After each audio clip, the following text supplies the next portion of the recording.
Evening and welcome to the Photographer Academy. I'm Mark Cleghorn, and today we're going to be joined by Kevin Mullins, an amazing photojournalist, wedding photographer, and he's going to be talking about his fantastic photography, and fingers crossed we'll get some tips and tricks about shooting in the new age of photography later on. I'll kind of bring the answers out the can later on, so when we're doing the questions. If this is the first time with us on a webinar, then please use the question panel and we'll kind of ask Kevin loads of questions towards the end of his presentation and so on with it.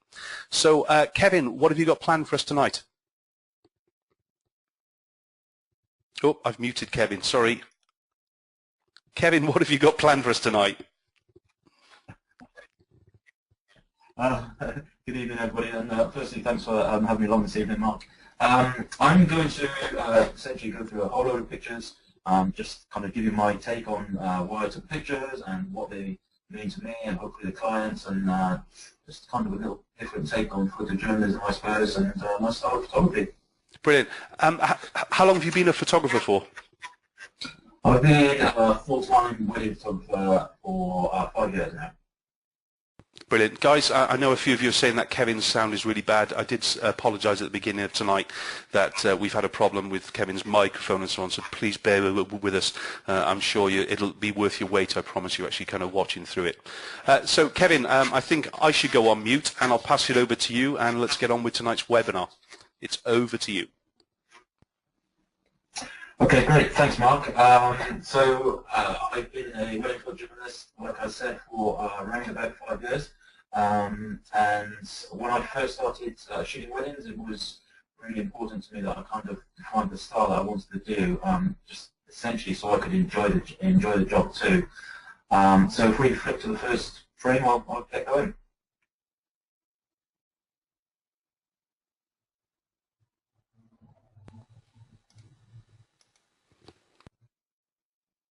There we go. Okay, so for those of you out there who've visited my website or seen me talk at SWTP, etc. before, you'll know that predominantly my work is black and white. It's a medium that I really love working with, and I've kind of been drawn to that for a very long time. So you know, it's in terms of the clients, what they want, they kind of come to me now for the black and white look and the black and white feel. So I push that in my branding and my marketing. This is a kind of image for me that really everything comes together in this picture. It's obviously a simple bridal photograph.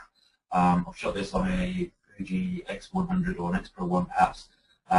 It's essentially I've just kind of crept into the corner, being as quiet as possible. I've shot the photo. The dress is in the background. There's nothing staged about the image. The dress hanging up in the background is purely luck on my part, really. You know, you can see kind of some curlers or something in front of some clothes on the floor by the radiator there. But for me, it's all about waiting for the right moment and the right light and the right timing to put the frame together. And you know, it's a kind of image that really appeals to me, and hopefully the brides and grooms too. So the next one, yeah. I'm really kind of drawn to silhouettes, oddly. I don't know why particularly, but I really like looking out for them, and when the light is good and the situation is right and everything is good to go with those kind of shots, I'll really look out for them. And this photograph, in fact, was shot through a glass pane window, so actually taking the what would be perhaps the normal photograph, if you like, of the kind of close-up of the bride and the makeup artist was proving really difficult, and this particular shot was actually easier to get. So flip the camera into spot metering mode, and away you go. They're waiting for the moment. It's just a case of waiting rather than shoot. It was always going to come together at some point. It's a case of waiting a few moments, and there we go. We've got the perfect silhouette and a little bit of foreground detail as well. Okay, so this is a picture from a wedding earlier this year, and it's perhaps one of my favourite pictures of the year, really. It's not particularly technically special or wonderful or anything like that, but it's at this point I'm probably about 2 feet away from the bride, and I literally crept in, got the shot, and crept away again. And the important thing for me is the expression on the bride's face. the image wouldn't be the same if she was kind of just staring out the window, or worse, that she'd actually noticed me. So she's obviously contemplating the day ahead and what's going on. The facial expressions there, or the mother in the background with a smile on her face, is great also. But it's the fact that I've managed to get this really quite close in a cramped room and move away. That's the kind of image that I really love to get. I don't perhaps want to see a contrived image in this stage, or where she spots me and smiles at me. So you know, I really enjoy this picture. Okay.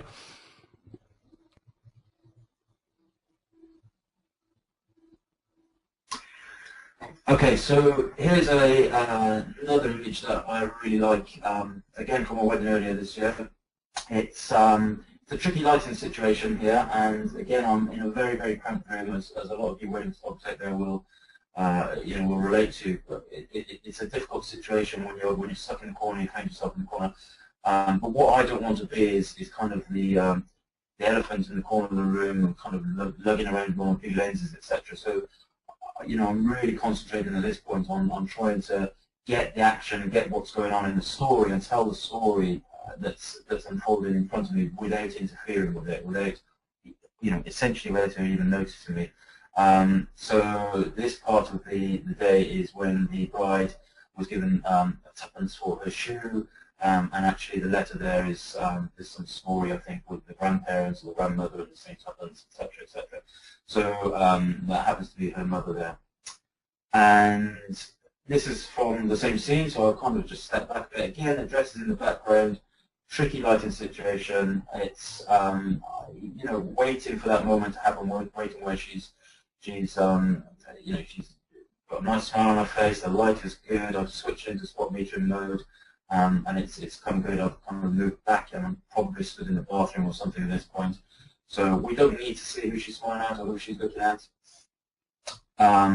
Now this is an image that I kind of included. It's not, again, technically a brilliant image, but it's all about getting close and getting the images without them being staged or contrived. It doesn't need to be, in my opinion, staged or contrived.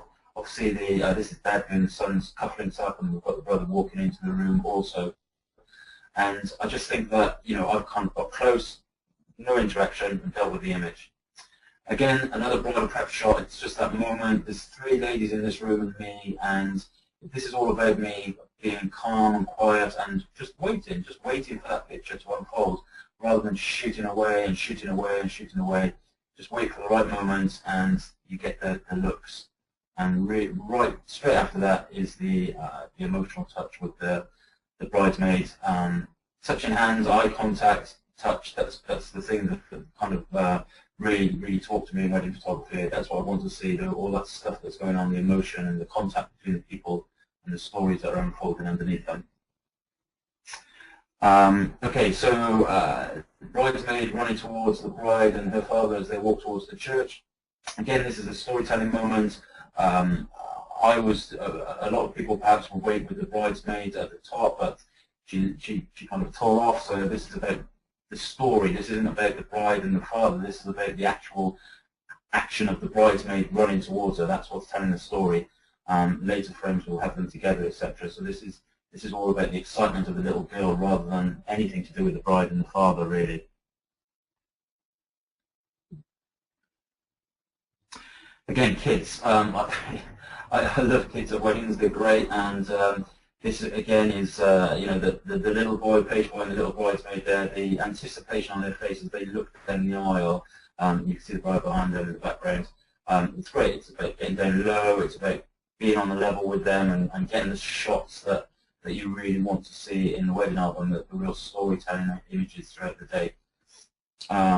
And this is humour. This is all about humour. This is that's the name of the bus company, Ages Past. I can't pretend I knew that was going to happen, obviously. So it was just I spotted the name, and then it happened that all of those ladies looked forward at exactly the same time. They were looking at the church. Who knows what they're thinking? More humour. Humour is a real important part of my photography. If it makes me laugh, then hopefully it makes the clients laugh, the bride and groom. I should say at this point that was the vicar's wife. Again, those moments before the wedding where the groom is thinking, is looking. You don't want to just shoot around it. You just want to get one image that tells the whole whole story. It just kind of all brings it together.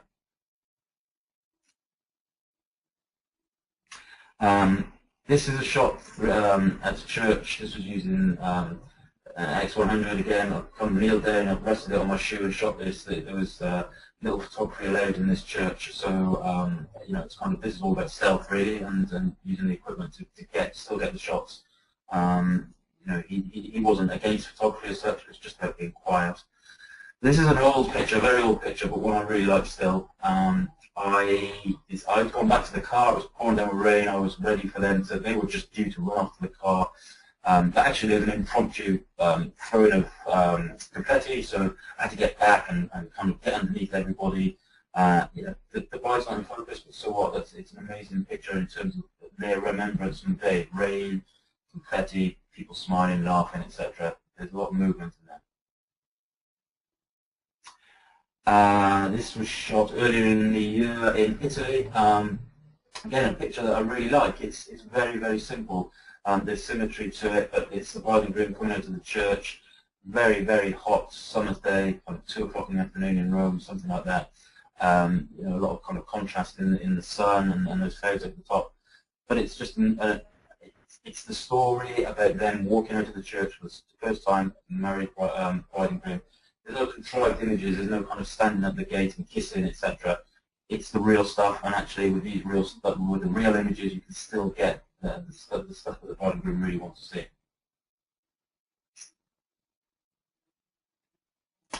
Again, one of my favourite images, I think from last year actually.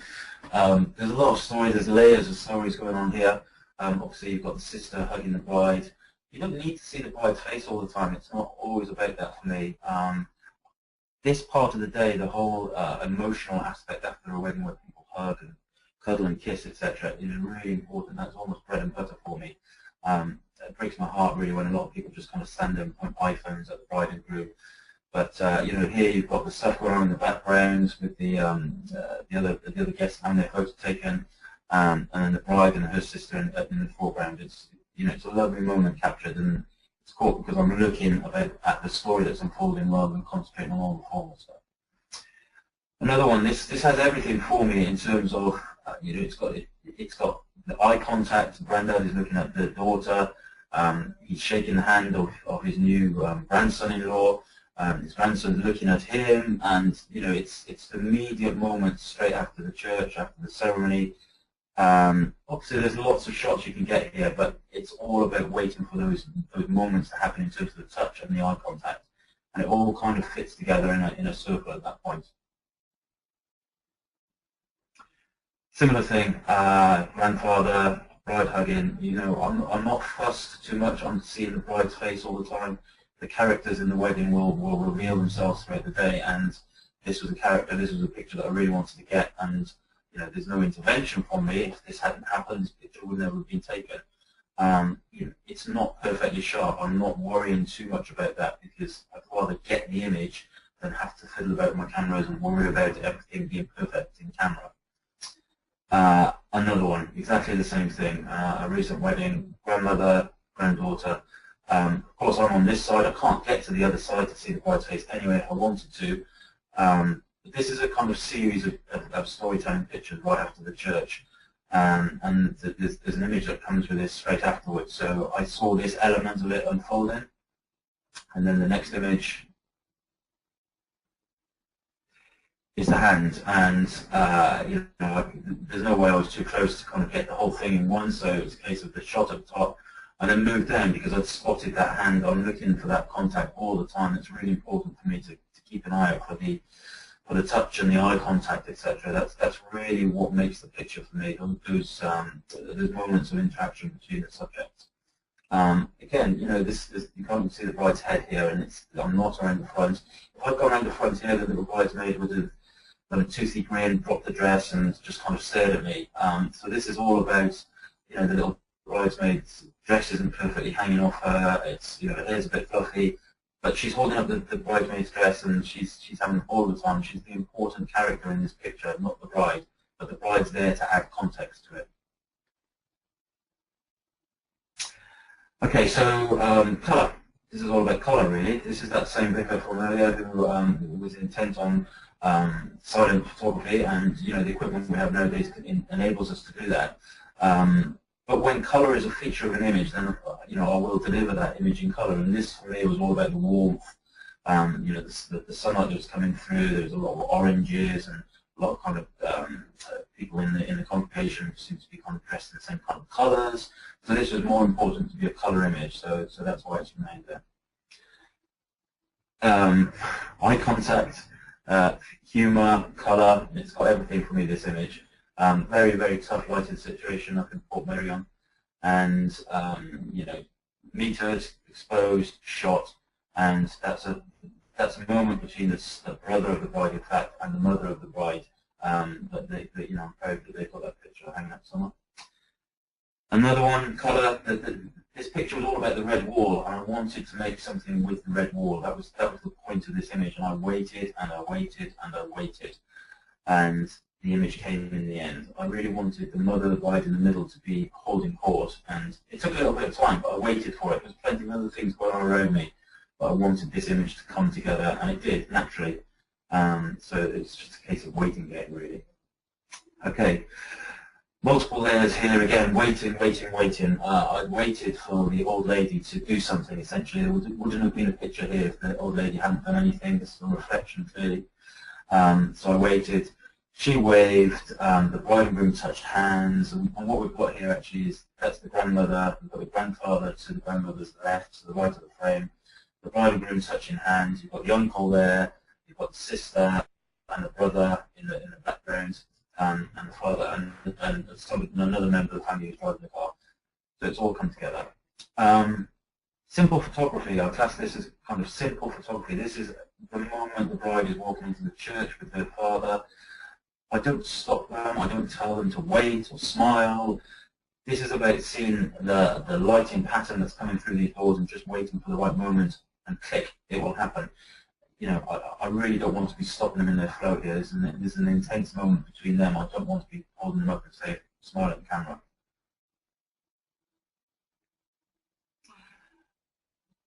There's lots of characters at every single wedding. And although I class myself as a wedding photojournalist, I don't perhaps shoot really wide shots as some of the other guys do, some of the other great photographers out there. So for me, I do kind of keep an eye out for people who are very interested, and this old lady was very interested in her wheelchair and her glass of champagne. And there's lots of stuff going on around her. It's almost like she's being ignored, but that's that's not actually true. But it's about the stuff that's unfolding around her, the wedding, the house in the background, the other guests taking photos of each other. But ultimately, she's the important one. She's sat right in the middle of the frame. She's got that look on her face, that matriarchal look on her face, glass of champagne. Another one, that's the receiving line going on in the background. But I noticed this old lady go off to comb her hair, or go off to the mirror. I didn't know what she was going to do. And so the receiving line became secondary to me at that point. I didn't want to just get record shot after record shot after record shot of everybody shaking hands. I wanted to see what this lady was doing. So I went and sat very close to her. She didn't know I was there even. And there we go. It's a picture of a grandmother being a grandmother on the wedding day. But a little bit of humour again. Touch, eye contact. The hands, the football hands for the groom there at the front, very protective. That's the bride's mother giving him a gentle kind of welcome to the family, and here's what you're going to do now, I think. And it's just an image that appeals to me, mostly because of the groom's look on his face. And it's it's not a contrived image, it's not a stage shot, it's just a really nice moment, essentially. Again, it's all about the moments, champagne. There's all kinds of things going on in the room. So I've just seen it and take that touch. You can't hardly even see the groom, the bride and her sister's face in this case. This is all about the hands reaching across the table, quick reactions, touch the picture, and the touch in the picture and take the shot. Again, cracking up. This is this tells me a lot of things about the characters, the father of the groom, the father of the bride, and the bride itself, and the relaxed nature. And it's really what I want to see. I want to see. I'm not worried too much about the technicalities, the characters in the front. This is where I was at this particular time to get the shots of him. and it's important to me that she's been seen enjoying herself so much. Fleeting moments. This is the little girl. She was late for the ceremony. Somebody was calling her name. I could hear her traipsing around. I'd actually thought I would get her running towards me, but she darted left or right at that point. So this is a shot of her trying to find her shoes ready for the ceremony. She got there in the end. Grip and grin. So the grip and grin stuff was going on in front. There was an auntie, I think, taking a photo of all the boys, and I think this little boy kind of summed up my parallel thoughts about the stuff that was going on in front of him. He clearly wasn't enjoying it, and he made his thoughts clear to me with that little grin on his face. Kids, they're amazing. This is a very old picture, but you can't legislate for kids doing anything. You can't ask them to do anything. And this picture is, I'm really proud of this picture. It's one of the first ones I took at an Egyptian wedding one year, and it's the kids interactive, but the eye contact is what's there. That's the thing that makes the picture. The eye contact. Little girl looking at the little boy, the whistle and the bells and everything. Almost secondary. Similar thing. This was back in Italy again, and this is about the little girl. I'm telling a story here that you guys won't know, because all throughout the day, this little girl, I could hear her saying to her mum, "When's the ice cream store opening? When's the ice cream store opening?" So I'd heard that. I'd used my ears throughout the day, and this was a picture I really wanted to get. I waited for her to get her ice cream. She turned around, and there's the picture. I think kids, eye contact with camera with kids, I think can be very engaging, especially when they've got a face full of ice cream. Portraiture. So again, this is an unstaged picture. So there's some nice lighting going on. Obviously a very pretty bride. She's looking down at her flowers at this point, and again an oldish picture. But you can get nice portraiture. People say to me, "Oh, what about bridal portraits, etc." It can happen. It will happen naturally throughout the day. Brides are going to be beautiful all day long, not just for the portraits. First dance again. So this is just a little take on the angles really and reflection. So I could see the reflection existed. Really wanted to do something with it, and you can't. Well, I certainly don't ask them to do things or kind of have a dance well, etc. Just so happened this was a beautiful dress, beautiful couple. They danced really well. I had the camera down my foot again and shot this image. 3 exposures around this time, I think, and this was the best one out of the 3. So yeah, happy picture. More dancing. The story behind this was I'd actually finished for the day. I'd kind of, the first dance was the last thing that was happening, and I turned around, so I was just coming to the end of it. They did this after they finished their first dance, essentially. That's a DJ light above at the top there, spotlighting them, and that's just about silhouette or semi-silhouette, and the rim lighting that kind of came with it. Again, the actual first dance was really quite not very good in terms of what they did, but this was the bit at the end that it caught everybody out, including me. But reactions and storytelling, we get there and we get the picture. Another image, another recent image. In fact, this is about silhouettes. This is, it's very, very dark. I try not to use flash if I can help it, but I knew that there was a lot of light coming in from the outside of that marquee, so I wanted to get some silhouette work going on, and it's a case of waiting for them to. There's eye contact there. You can't see the eyes, but you can intonate it from the shadows. You can see them smiling. You can just see the love essentially, and you've got the guitarist in the background that kind of adds a little bit of context to it. And it's a picture that I really like, and I love too. Brilliant, Kevin. We've got lots and lots of questions coming through. So I'm just kind of scrolling back to, you can't see a minute, but I'm just scrolling back to the beginning of the images so we can kind of just run through them again, because people were coming in late and they wanted to actually know if they could actually any chance to see the images. Remember, we are recording today, so it'll be on line for next week, but I'll try and get the boys to actually clean up, as I said, the sound a little bit, and thanks for staying with us today, kind of thing. With obviously we do apologise for the sound and so on. Right, let's go straight to the heart. At the heart of it, Kevin. A good question, really, and quite one to think about before you answer, I suppose. Were there any barriers in deciding to work in the way that you do rather than in a more traditional style? Well, what happened to me essentially was the very, very first wedding I did was almost traditional, if you like. It's not really a word that, traditional documentary, etc. But it was, there was lots of group shots, etc. And I came back from that wedding and I said to my wife, well, I'm never doing that again, purely because I didn't enjoy it. So that was kind of the fit to push me in the direction I wanted to go. Barriers in terms of clients wanting lots of group shots, etc. That happened in the early days. It was hard for me to build the brand and build the style and educate the clients. But now, pretty much the clients that come to me want this style. They understand that that's the way that I shoot, and that's the type of images they want. And I'll happily refer people on to other wedding photographers who are brilliant at doing the traditional wedding photography. I'm not, and so I don't enjoy it, and I don't want to be in a situation where I can't deliver the bride and groom's expectations. So for me, it's always been a case of doing something that I enjoy. If I didn't enjoy it, I wouldn't want to do it, and I don't enjoy doing the traditional style of photography. Nothing wrong with it, but it's just not my particular style. Can you, just before we go into mirrorless cameras and everything else, can you talk about your original cameras and so on before you discovered mirrorless, the lenses that you'd use and so on and so on, just a little bit more as more the traditional camera equipment, yeah?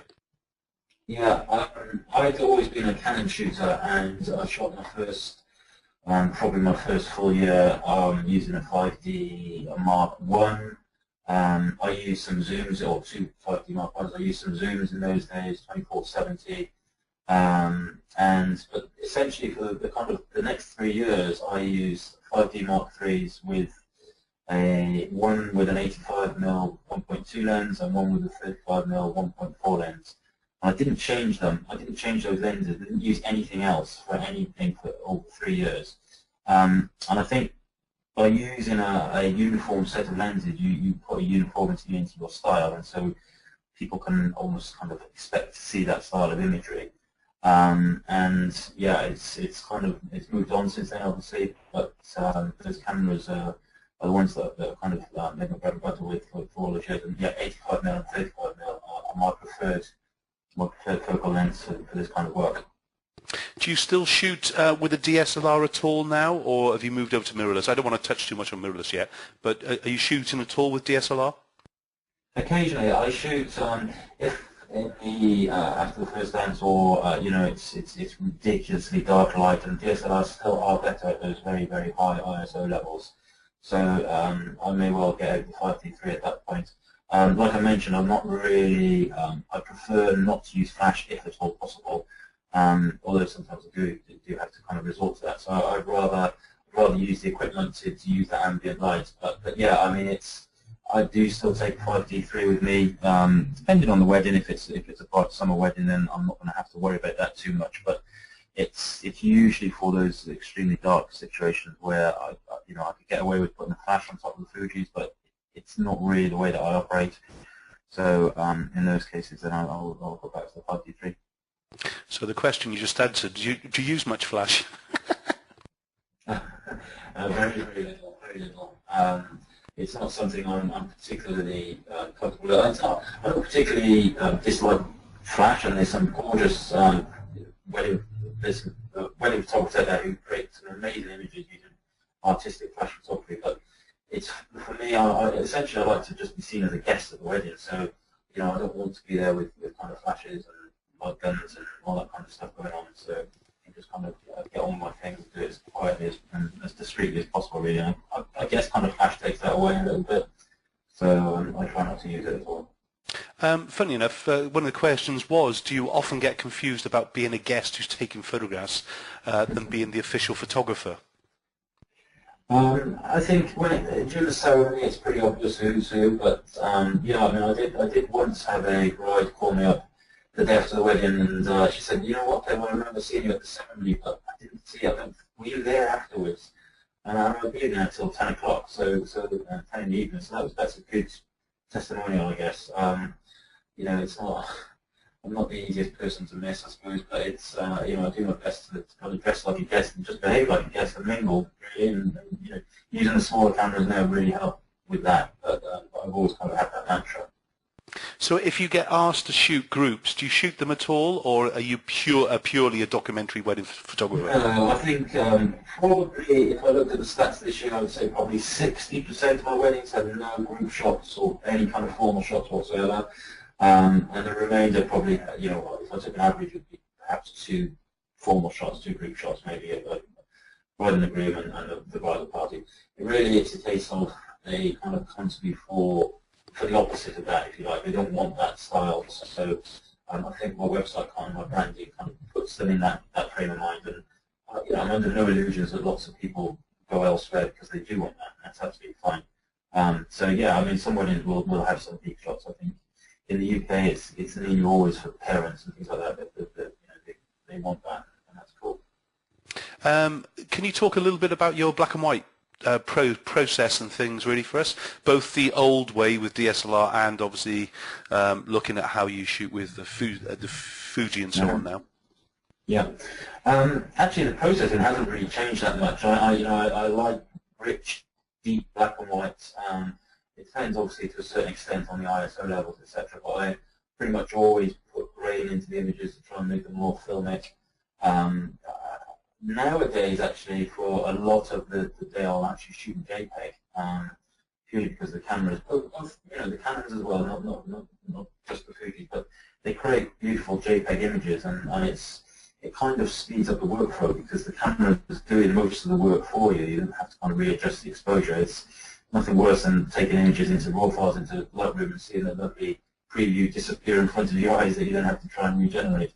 So yeah, a lot of the time I'll shoot JPEG, but the black and whites, it's really a case of, there's a tonal curve added in Lightroom, it's a bit deeper, and they go off to Photoshop to match and work. But it's for me, black and white really, it's if you take color away, unless color is a feature of the image, then I think taking the color away kind of defines the story a bit more and brings people into the subject a bit more.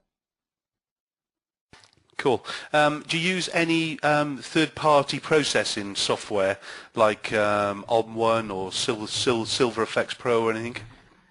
No, I do have Silver Effects Pro, but I don't use it for my wedding work. I haven't really got a workflow together with it. I think I probably would if I could. But no, I use Lightroom and some actions in Photoshop. I do use something that's sped up my workflow a lot is using photo mechanic for doing the selections at the beginning of the process. It's much quicker for me, at least, to select my images in photo mechanic and then take the ones that I've selected into Lightroom to work on, rather than using Lightroom as a selection tool. It's just a little bit too laborious and slow for me. But yeah, Nick Silver Effects is a great, or Google Silver Effects, as we should call it now, I suppose, is a great piece of software. But no, it's not something I use in my wedding work. Okay, great. ISO, I don't know what it was, but it must have been one image at 7:15 today, and I had 11 people ask, what ISO does he prefer to use and what's he using now? So I got no idea what photograph it was, but can you talk a little bit about ISO for me? Yeah, I mean, these days mostly I will let the camera decide. Auto ISO, for me it's about getting the picture. So if I can get the cameras to do the legwork, then I'll let them decide. And a lot of the time the auto ISO will kind of push it up. But I've shot, and obviously I wouldn't be able to do this necessarily on the Fuji, but I've shot at 25,600 ISO in speeches and stuff like that before. For me, it's kind of, inside is pretty much minimum of 800 because I actually like to see the natural grain in the image, or natural noise in the image, I should say. So I'm very, very happy to push the ISO up. The cameras are there to deal with that on my behalf.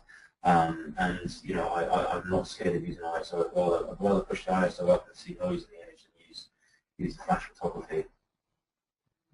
Do you ever use auto ISO at all? Yeah, auto ISO I think nowadays is quite a powerful tool, especially when you can set minimum shutter speeds. So yeah, definitely we'll use that. If it depends on the lighting. If it's a place where the lighting is moving quite quickly, or they're going in and out of different rooms, then yeah, auto ISO really helps because it stops me having to worry about setting that too often. And if it's for the ceremony, for example, which is all going to be one room and I'll fix the ISO up front. But yeah, auto ISO, I think these days, come on leaps and bounds, and it really helps me. Let's start a chat a little bit about the Fuji cameras, yeah, because I've got lots of questions going on with that, and I'm trying to pace it through so it's not dominated by Fuji tonight. Can you talk a little bit about the mirrorless cameras now? Yeah, I guess I started using the original X100 probably 2.5 years ago, whenever it was released. And what excites me about them is it's essentially the size and the fact that they're deadly silent, or can be deadly silent, but without compromising the image quality. Obviously, that's the important thing, the image quality. So it's really allowed me to downgrade or downsize all of my gear. It's allowed me to be much more nimble, much lighter on feet. It's allowed me to get into the action much more without kind of compromising who I am and the style that I shoot. I can kind of just take a simple bag to a wedding. I can get it in the car, of course, but I just shoot with 2 cameras, 2 short lenses, and I don't feel so fatigued the day after a wedding. I have to carry big lenses and big cameras around. And it's really, I think there's lots of manufacturers. Obviously, Fuji just one, Sony are doing really good work, and Olympus. And I think that there's a real kind of defined direction in the industry where people are trying to push these cameras. And for me, it's great because of the style I shoot. I'm not saying it can be perfect for every wedding photographer, but to be able to get into places and just be a guest, essentially, these cameras allow me to do that.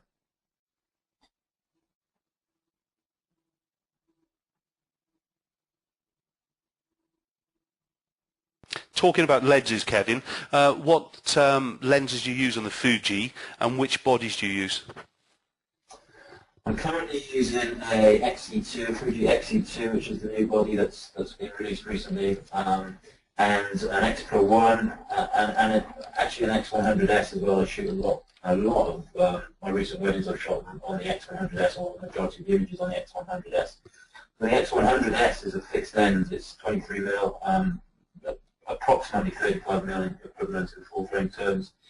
Extremely light, totally silent, creates gorgeous black and whites, JPEGs, etc. And then on the interchangeable bodies, I'll use mostly I'll use the 23mm lens, which again is a new lens, which actually has the same focal range then as the X100.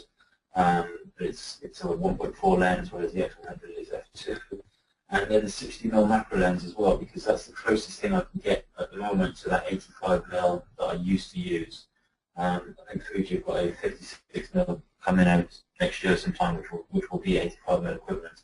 So yeah, it's that kind of that holy body of 35 and 85. They're the ranges I want to be kind of shooting around, and not quite there in terms of the focal lengths available to me with Fuji at the moment, but it will come. I've got an X Pro 1, and I've got the 18mm and the 35mm, and I absolutely love them.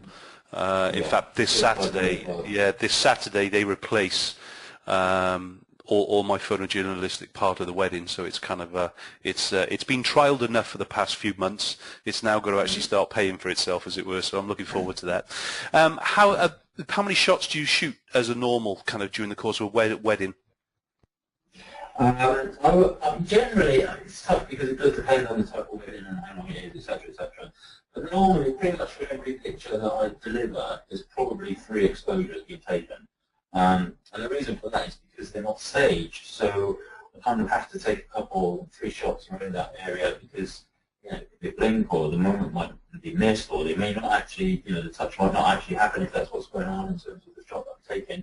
So it can depend on the length. It can be kind of over 1,000 exposures taken, but in terms of ratio, it's generally around about 3 shots per image returned to the client. Great. Do you use any filters on camera?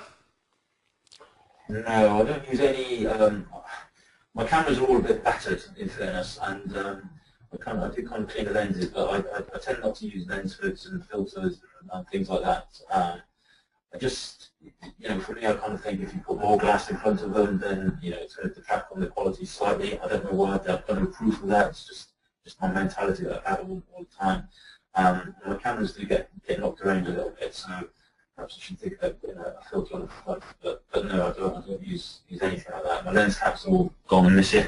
So it's a little bit of a while there.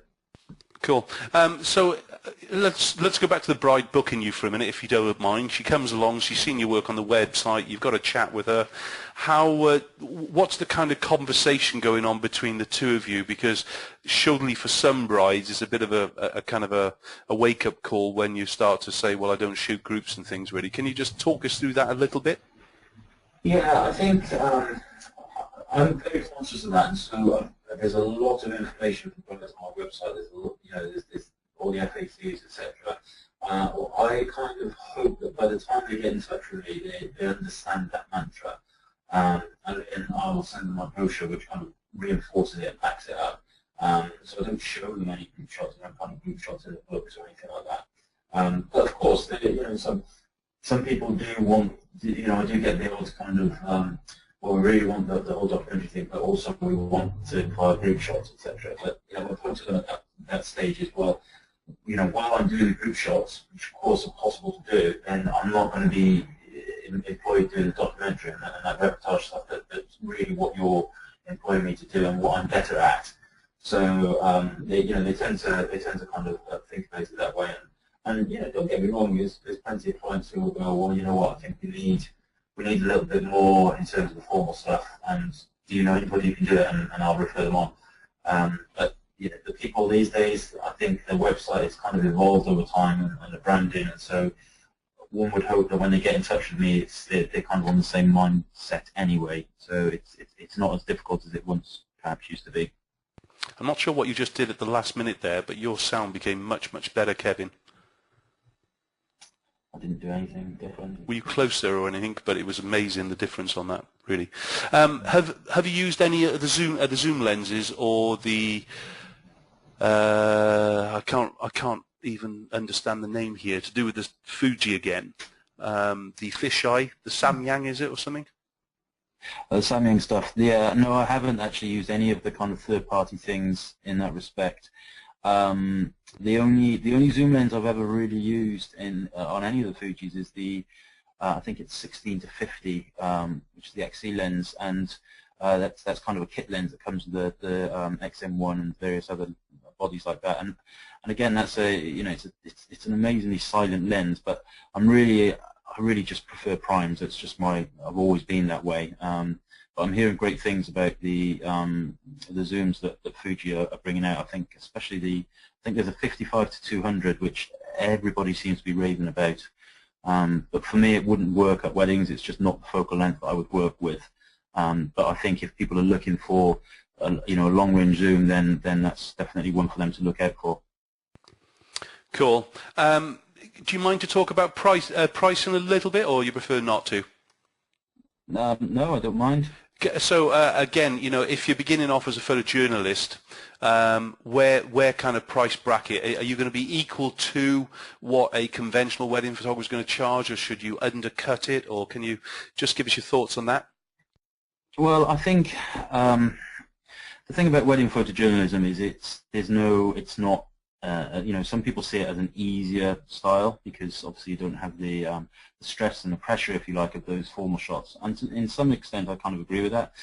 But actually, it's more difficult in other respects because I think it's, personally, I think it's very easy to just get lots of candid shots, but it's not so easy, perhaps, to get, the shots that the bride and groom really want to see, the kind of impact shots, if you like. So in terms of the difference between, which one should be more expensive, etc. I don't think there's any kind of comparison. I just think they're both the same in terms of the importance. But I mean, I don't know. I'm probably more expensive than quite a few people, and I'm cheaper than a lot of others. My brides, I think, what might be helpful is kind of typically the demographics, if you like, of my clients. I think often they're perhaps second-time married.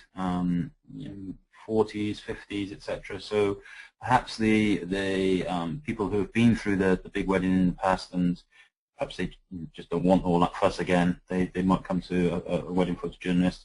But the good thing about that is those types of people tend to have more of their own direct wealth or their own direct money without having to rely perhaps on the parents, etc. So they can make their own decisions and not have the fuss, if you like, of the parents that sometimes can happen. But yeah, generally I think it's horses for courses as long as they get what they want and it's a fair price, and I think it's all good. Whatever you've done to the sound, please keep it the same. It's awesome now. Do you introduce yourself to the guests? No, not really. I don't kind of. No, I mean, obviously I will talk to them if they talk to me or shake hands, etc. But no, I don't kind of announce myself as the photographer. And pretty much the only time that would ever happen is if the registrar would suddenly say, you know, the official photographer is here, so you know, hold back with the photos, etc. That's the only time. And no, I don't kind of. I don't put myself about in that respect. I just blend in as much as possible. And yeah, I do get people chat to me, etc. And I'm trying my best to be amiable. I'm not always grumpy on the outside. So I kind of you know, blend in and just do my thing, really. It's just about trying to be there and get the pictures without causing too much fuss. That's my mantra, I suppose. Cool. Do you use AV mode or manual? Did you say? Sorry, somebody's coming through the question. I use a mixture of both, really. I actually shoot with the Fujis most of the time in manual mode these days, just because I can set the shutter speed and the aperture easily with the dials on the top. But you know, I will put it in aperture priority, and generally, if I'm in aperture priority mode, I'm going to shoot wide open, perhaps auto ISO, and let the camera do everything I need to do. One of the things that the Fujis don't do is they don't have a they won't shoot at 1/8000th of a second. So whereas the Canons or the DSLRs, I should say, will do that. So if I'm shooting wide open and kind of go outside, then I'm having to step down 2.8, 5.6, etc. Which I really don't particularly like doing, because I like shooting wide open, I like getting the depth of field that's available. So you know, hopefully in the future they might kind of do something like that with the mirrorless systems. But yeah, kind of aperture priority when it's relevant and when it's useful for me. Cool. Somebody was at a SWPP seminar a couple of years back, and a well-known traditional wedding photographer criticised reportage in the candid style. I'm not putting you on the spot here at all, so kind of keep it whatever you want to do. But they kind of say that the reportage and everything else is a lazy photographer and so on. Have you got any thoughts on that? I have. Well, no. I mean, all I can say is, you know, come and see me at the end of a wedding and see how exhausted I am, and you know, the achy feet, etc. And there's nothing lazy about it. I think to a certain extent, you know, if you haven't got a set shot list to get, and once you've ticked off those set shot lists, you can relax. The story flows throughout the day, and it's important to get the relevant pictures and the relevant characters and the ambience of the wedding, and you know, it's important to reflect the light, and it's important to reflect the details as well within context, and the people that are there, the stories that are unfolding. There's a lot of stuff that goes on that I think, you know, don't get me wrong, I think there are perhaps, it's easy to think that it's a lazy way of shooting, but actually it's not. You know, I shoot with both my eyes open so I can see everything that's going on around me, and spend a lot of time just listening to what's going on behind me, and that will allow me to turn around and shoot what's going on there. So it's definitely a, you know, I feel like I've done a day's work at the end of it. Do you ever shoot any posed images of the bride and groom? Not really. Like I say, they're kind of the kind of group shot conversation. It's the same thing. I'd say 60% of the weddings this year, nothing at all, no kind of formal shots whatsoever, including bride and groom portraiture. But yeah, you know, I'm not a mercenary, so if they want that, and we'll do it really quickly. What I definitely don't do is kind of take them off for 15 minutes or half an hour or an hour wandering around the lake, etc. Not that there's anything wrong with that whatsoever. It's just I'm not going to be able to deliver those wow images that other photographers would be able to deliver doing that, and it's not really what I enjoy. And the people who come to me now don't want that either. So yeah, I mean, we'll do it if they want those kind of a little portrait outside or something. But bang, it's done. It's part of the formal stuff, and it's done really quickly in the same spot generally. Cool. Do you think you miss many images? Because obviously, things like the little girl running through the doorway. Does the mirrorless have a slightly longer delay than a DSLR and so on? Do you think you're missing anything? I don't think so. That image actually of the girl running was, I don't class that as a missed image. As she was running towards me, it was the photo wasn't there. It wasn't something that I didn't actually shoot the girl come in. She was running further down the aisle, the corridor. But the photo that I got when she run through the door isn't a missed image. That's the photo that I was aiming for.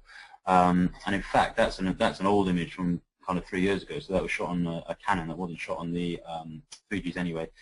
But no, I think the difficulty is that a lot of people kind of fall into the mindset of thinking, I must get a close-up of the ring, for example, or the ring exchange, or I must do this, I must do that, because that's the way that the wedding photography world behaves. It's set parts, set stage shots, set this, set that, etc. And there's people out there who don't want that. Simple as that. And it's not about missing shots. It's about getting shots that you would have missed if you'd spent time setting them up. So. Cool. Now we've got brilliant sound. Do you mind just explaining your conversion to black and white for us again? Yeah.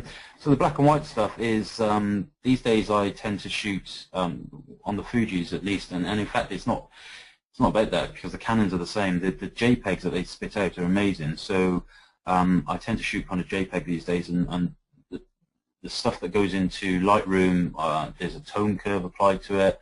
It's very heavy blacks, I like the dark shadows, and it goes into Photoshop and where I run my actions that kind of do the stuff that they need to do. I don't use Nik software or anything like that. I do on my personal work, but not on my wedding work.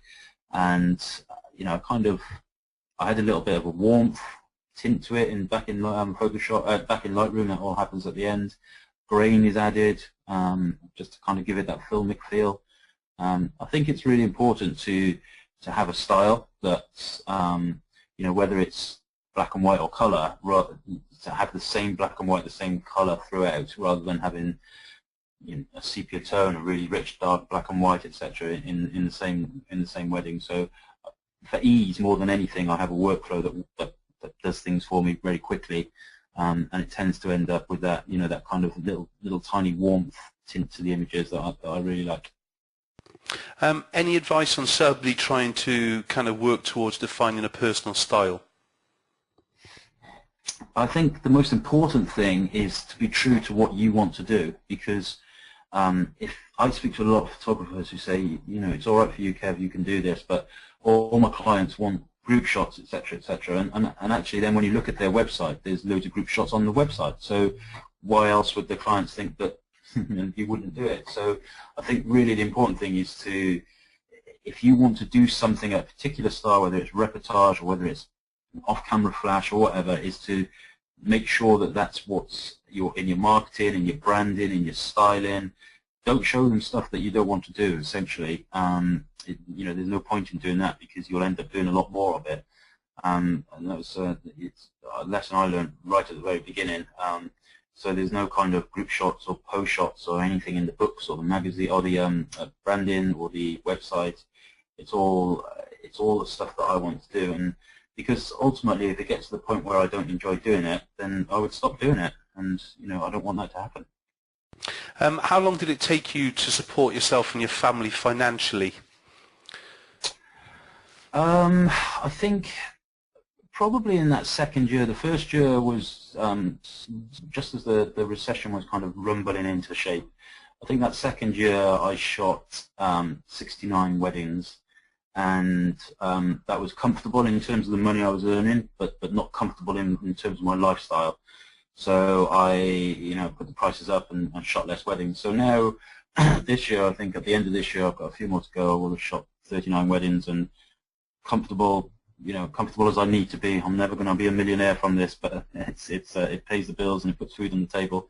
So yeah, I think I think a lot of people these days fall into the trap of starting out really low, as I did. My first wedding was £800, and then not increasing it when the time is right. And so there's that forever situation where you'll never quite get into the point where you can perhaps give up the day job or buy the new camera or whatever you need to do with the money, because you can't kind of make that next step. And it's about, obviously financial planning is massive, and I set up a good business plan and aimed for the goals, and it kind of happened that way, really. Cool. Somebody's saying about the just clicking on to the link that I've posted for Kevin's site. I think it's missing the www dot at the front. So sorry about that, everybody. If you'd kind of redo that again, I'll try and repost it in the next one. Sorry to distract you there. I just had a few people kind of saying, "Oi, what's going on?" How many images do you present to the bride and groom? It does depend on the wedding and the length of the coverage and where it is to a certain extent. Time of the year, etc., but approximately between 250 and 350 pictures they will get in terms of the kind of pictures they will see, and then obviously they will have a smaller selection of that in the album if they have an album. But yeah, around about that number, 250 to 350. Occasionally more. I'm not one of these. I'm not a photographer who's going to hold back pictures just to kind of keep it down to a certain number. So if it happens to be 15,000 pictures that I'm extremely happy with, and I think they're going to be extremely happy with, then they will get all those pictures. But generally I try and keep it as tight as possible and just give them the absolute best, because I want them to be, I want them to have a real good experience from the photographs from the day, rather than perhaps including two images, one that's very strong and one that's not quite so strong. Okay, we've got 3 more questions, and then I'll call it a halt, so stop putting questions in, otherwise we'll be here till tomorrow morning. Okay, so question 1, you talked about shooting with both eyes open. Are you using the LCD screen, or are you using through the eye viewfinder? No, I shoot through the viewfinders, yeah. The X100S and the X Pro 1 have got the optical viewfinder, which is great. I mean, it's got its downside in that you're not going to see the exposure emulation, if you like, in the viewfinder. But if you shoot with an optical viewfinder with both your eyes open, obviously it only happens, you can only do it if you're right-eye kind of thing, but you can see so much stuff that's going on. It's amazing, and that's a tip I got from some sports photographers. I was reading an article. And if you can get close enough to the sports photographers at football grounds or rugby grounds, you'll see that most of them shoot with all their eyes open, because there's so much stuff going on that they can kind of get much more of the ambient feel of what's happening and what's going to happen next by keeping the eyes open. And yeah, so I shoot a lot of the time with the eyes both open. Yeah. Yeah, snap. Okay, the backlit the dancer shot with the disco lights. You said there wasn't anything else in that. That was just the disco light. Was that right? Yeah, that was the DJ light. So he's kind of, that was on a pole, I presume, or a pile or something. So yeah, that was the only light in that image. I mean, I cropped that image. I'm not, I'm not afraid of cropping images if there's distracting stuff going on. But yeah, I mean that kind of image is what I class as a very lucky image. Of course, I had to kind of react and get the image and be in the right place, but it was very much a case of luck, because that's the DJ lit that shot. There's no, I didn't put that light there, so I didn't know that was going to happen. And in fact, it didn't happen until right at the end of that shot of that dance, and that's why they did that swans, whatever they call it. He's putting a neck down there, and it's kind of just being there at the right time, I guess. Cool. Last but one question. So, I mean, by the way, there's so many people saying through here, Kevin, it's so encouraging to hear and watch and listen and kind of see your images. It's absolutely amazing. So please, thank you so much. And thanks for everybody for persevering with us, that problem with the sound at the beginning. We do apologize for that. Nag, and we'll try and get Kevin back again. Anyway, so marketing-wise, how can you go out there and obtain that kind of that magic 69 for yourself and things, really? So to get those weddings, any advice for anybody how they can get out there and do similar to you? I think it's, as I said before, really. I think it's all about having confidence in your style, and there's a lot of photographers who kind of really want to do this type of work and would be very good at it, no doubt.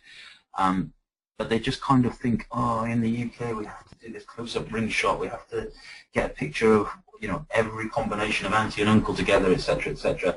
And you know what, in a certain extent, when it comes to print sales and things like that, yeah, you might get a little bit more out of that, but you know, for me, it's about doing something that I enjoy. I used to work in London day in, day out for, you know, far too many years that I dare to remember, and so I changed to something I really wanted to do. And if it got to the point where I didn't enjoy it in terms of the style that I'm shooting, then you know, I would stop. And it's partly a brand awareness thing. It's partly about making sure that your website and your marketing and your brochures are aligned with the style of photography you want to do.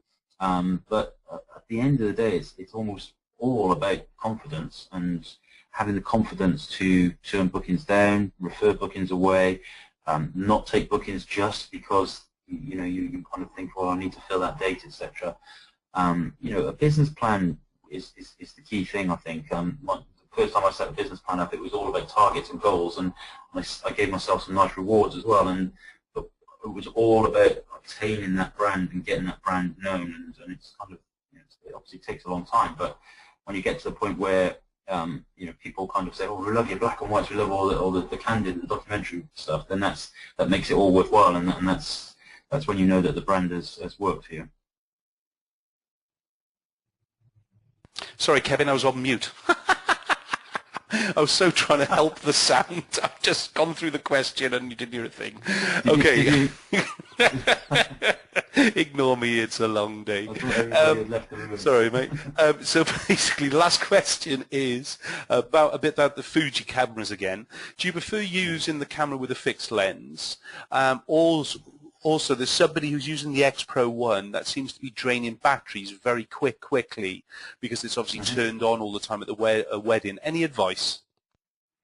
Yeah, I mean, the batteries do wear down quickly in these cameras, partly because they're small batteries. You know, it's part of the reason, and you know, because they're small bodies. But I mean, my advice really with the battery stuff is if you can work with the optical viewfinder, work with it, because that uses a lot less battery. The electronic viewfinder, there's a lot more stuff going on in terms of the visual display and the stuff that the camera is doing to display that image on either the LCD or the in the viewfinder itself. So if you work in the optical viewfinder, you can kind of get away with a lot more battery juice. But yeah, absolutely, take some spare batteries with you wherever you go, because they don't last all day. Probably 300, 350 shots if you were using the electronic viewfinder, maybe 500 using the optical is the way that I kind of go with it. In terms of the lenses, yeah, prime lenses for me, it's just the way that I've always worked, or you know, most of the time I've been shooting weddings, I've worked with prime lenses, and you know, zooms just don't do it for me in terms of the images that I deliver. I probably think that I get a little bit lazy if I use a zoom lens, but I like to bring uniformity into the images. So I like them to either all be at 35mm or all be at 85mm, or a combination of those two, rather than, you know, a whole range of different viewports, if you like, through the images throughout the day. Brilliant. As far as any tips on using the camera, there's somebody's heard about a button for back focus or a quick focus or something like that. Can you explain anything? Yeah, I mean, the Fuji cameras don't really have a dedicated back button focus technique, if you like, but you can set it up so if you have the AFL button on the back set to switch and put the camera into manual focus mode, ironically, you can use that back button. This works on all of the Fujis apart from the XM1 and the XA1. You can use that button to really quickly find the focus, and then use the exposure button on the top to just shoot the frame. So the exposure button on the top isn't refocusing. So it's not trying to you know, hunt or find the focus again. You can rattle off the frames much quicker. Again, that's what the sports photographers, something I picked up from the sports photographers guide. So you can work much quicker this way, much quicker. You can shoot quicker, you can react quicker, because the exposure is done once, the focus is done once, it locks the focus, and then you can rattle off the frames. It's the way that a lot of people will shoot in kind of photojournalism, whether it's news or weddings or whatever, or sports. That's essentially how they kind of work. And so yeah, you can do it with the Fujis. The key is to put it into manual focus mode. If you don't do that, then it won't work. Brilliant, Kevin. Thank you so much for tonight. It's been brilliant, inspiring, amazing, encouraging. I can't wait to get out and shoot tomorrow. I got my last wedding of the year on Saturday. Kevin's beyond giving me the inspiration to go out and kind of shoot the unnatural. I'm fed up of photographing rings. Thank you, Kevin. Again, let's say, you know, brilliant, Kevin. I'm giving a round of applause. It's been brilliant tonight. Remember, don't throw away your livelihood from one webinar. Practice like Kevin was doing first, and introduce a little bit at a time and so on with it. Brilliant, Kevin. Look, guys, I've dropped across and put a little bit of a link on our Facebook page already.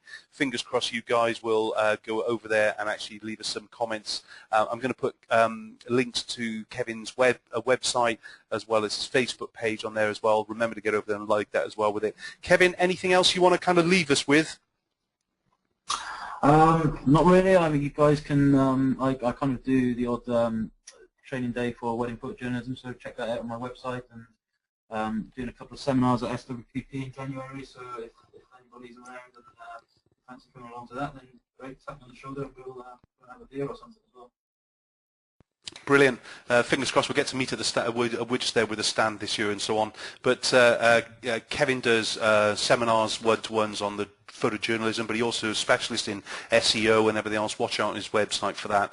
Again, fingers crossed we'll get him back and perhaps we'll nag him to actually kind of do a bit of fly on the wall with him at a wedding perhaps as well, kind of thing with it. From myself, from the Photographer Academy, from all of those who joined us tonight, thank you so much, Kevin. Good luck on your next wedding, and fingers crossed we'll get to meet at the SWPP. For all of those who, this is your last webinar of the year with us, thanks very much for joining us.